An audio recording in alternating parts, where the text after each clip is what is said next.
What is up, fellow nerds, and welcome back to the Dapper Snapper Gaming channel, and welcome back to How Do I Want to Do This? This is our series where we take a look at all playable options available to players in Dungeons & Dragons 5th edition, then we rank them on a scale of 1 to 10 and either build them or fix them depending on how they rank. Now today we are moving on to the Enchantment Wizard, the one that looks to beguile, seduce, maybe confuse, just work with your mind a little bit and use that against you.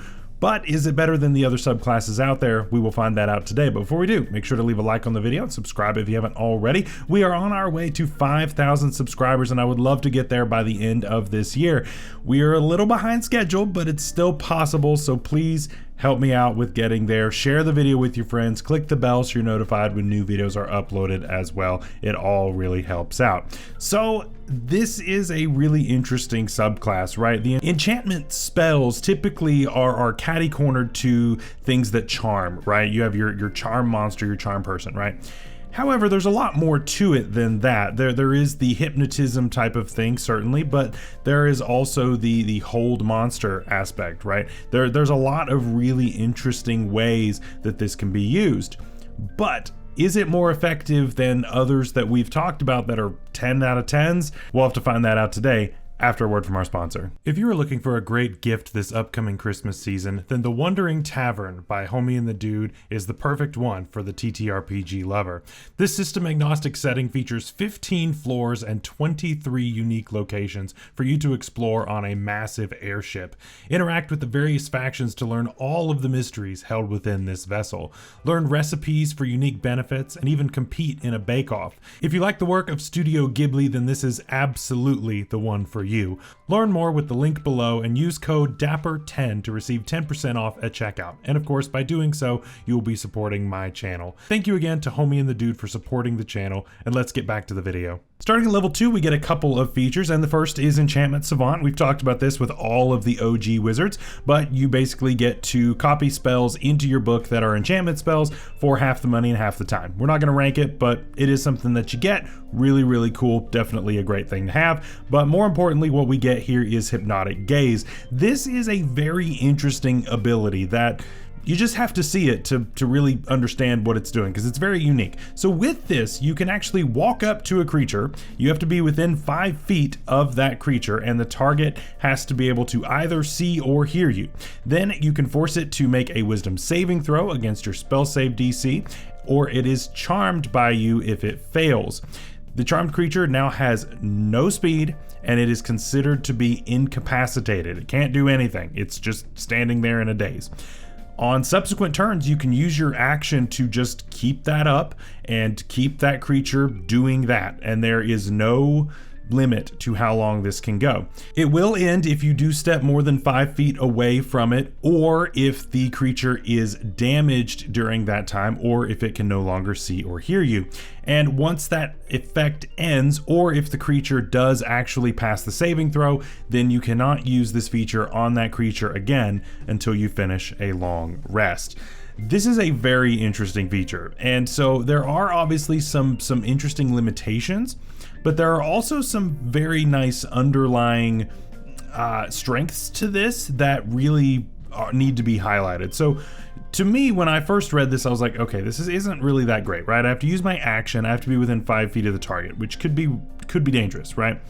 However, to me, I see this as basically a free cantrip that kind of has a stun effect to it, sort of, which is really interesting because there's no limit to how many times you can use this. You can indefinitely trap somebody in this as long as that initial save is lost. The other part of this is that there is no concentration aspect to this. It is simply, once it's successful, that's all you need to know. It's done, right?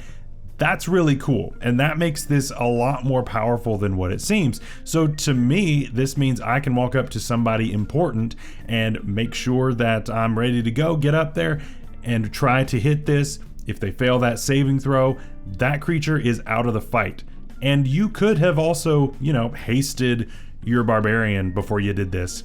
You could have done enlarge reduce. You could have done any other type of concentration spell prior to this, and you're good. Right? So it does not cost concentration in that way, which is really, really cool. The only other drawback is just that it does rely on charm. So if there is a creature that is immune to charm, then this is immune. But to me, honestly, that's not really the worst thing about this. I really don't think that that's all that bad. To me, this is a lot better than what it sounds, honestly, just because you can use it so often and it can be really spammed, kind of. So to me, I think it's not that bad. I'm going to give this a 9 out of 10. Hypnotic Gaze is really, really nice because it does not lock you down to concentration, because it allows you to use it as many times as you want to lock an enemy down, and you can still concentrate on other things while you're doing it. It's really cool. Next up at level 6, we get Instinctive Charm, and this is a very interesting way to do a defensive feature. So with this, whenever you are about to be attacked by a creature within 30 feet of you that is making an attack roll, you can use your reaction to divert that attack as long as there is another creature in that attack's range. The attacker must make a wisdom saving throw, and if it fails, then it has to target the creature that it is closest to, not including you or it. If multiple creatures are closest, then the attacker gets the choice of which one to attack. On a successful save, you cannot use this feature again until you finish a long rest, at least for that creature, and you must choose to use this feature before knowing whether the attack hits or misses. And again, if a creature is immune to the charm effect, then it is immune to this. This is another really interesting feature, and this allows you to take damage and just pass it off to someone else. As a wizard, that is very appreciated because you are very, very squishy and very, very vulnerable to just dying to a gentle breeze. And this just fixes that for the most part. Again, there is no limit to how often you can use this. As long as the enemies keep failing the save, you can keep doing this over and over and over and over and over as long as you have a reaction. That's really, really good, and it's based on an attack roll. That means that spells can be included in this too, at least certain ones, and that makes this even better, right? It's a wisdom saving throw, which isn't the best, but of course there are some creatures out there that do not have great wisdom saves, and you will be able to target that and do really well. That's really, really good, right? So if you're getting surrounded by a bunch of low-level enemies and they all want to try to attack you, well, now they have to attack their friends because they can't seem to hit you as long as they are as long as you have a reaction to move those around. So it's really, really cool how they do this. And honestly, again, I think that the way that they take away these limitations is really, really nice and helps this to just be that little bit better. I do think that this is not quite as good as Hypnotic Gaze, so I've got to give this an 8 out of 10, but I still think it is very, very strong, and I think that you will get plenty of use out of this and move plenty of damage to somebody else, like your fighter or barbarian, who can actually take it. At level 10, we get Split Enchantment, and this is our most simple feature of this entire kit, but it might also be our most impactful. So with this, whenever you are casting an enchantment spell of first level or higher that targets only one creature, you can target a second creature. Okay, listen, it sounds really simple, right? It doesn't sound like there's a whole lot going on. However, when you think about what spells are out there that are enchantment spells that only target one creature, that's a really good list. That's a really, really good list. There is, of course, the Charm Monster, Charm Person, right? But there's also Dominate Monster, Dominate Person. There's also all of the power words. Power Word Stun, Power Word Pain, Power Word Kill. All of those are enchantment. Feeble Mind is enchantment, and I've talked about how much I like Feeble Mind. There are a lot of spells here that are really, really good that you can now throw down and hit 2 enemies for no extra cost. You still have, even if it's concentration, you're still hitting the 2 creatures. You don't have to worry about just one or the other. Yeah, this is really, really good. The implications of this are really endless, to be honest. And this is one of the most 10 out of 10 features I think I've ever seen, to be honest. This takes us from a pretty good wizard to absolutely ridiculous, because now, you know, we obviously have had a bit of an issue with our first 2 features having that immunity to charmed effect, right? So if it's something that has that immunity, then we're out of luck, right? However, that's really at level 10 is about the time that you're going to start seeing those creatures, and now Split Enchantment comes online. So you're covered for that, right? So you can, if you've got those creatures that are immune, right, hit 2 of them with, you know, Dominate Person, Dominate Monster, whatever it is, depending on your level, and then jump back and Hypnotic Gaze something else that isn't immune. Now what, right? It's ridiculous. The way that you can have implications in this are just insane. It's really, really strong. Finally, level 14, we get Alter Memories, and this just allows you to get away with a lot more stuff. And honestly, it's kind of cool. So with this, whenever you charm a creature or creatures, since you have Split, you can actually make the creature not remember that you charmed that creature, which is kind of cool, right? Because a lot of times when you're using these features, creatures will then come after you once they realize what has happened, so that gets out of that. On top of that though, one time before your spell ends, you can use your action to try to make that creature forget some of the time that it spent while charmed. The creature has to succeed on an intelligence saving throw against your spell save DC, or lose a number of hours equal to 1 plus our charisma modifier in its memory. You can then make the creature forget less time if you want to, but the creature cannot forget more than that limit that we have set there. This is actually kind of cool, right? Because like I said, there is a lot of room for somebody to come after you after the fact once they realize what you've done, right? You charmed the king to get what you want, and then the king realizes that you've been duped and now all of the guards are after you, right? This prevents that. You walk out scot-free and no one knows the difference. That's really cool. In addition, you can get somebody to tell you some really important information and forget that they told you that information. That's really interesting. There are a lot of implications to this. Do I think that this is worthy of a 14th level slot?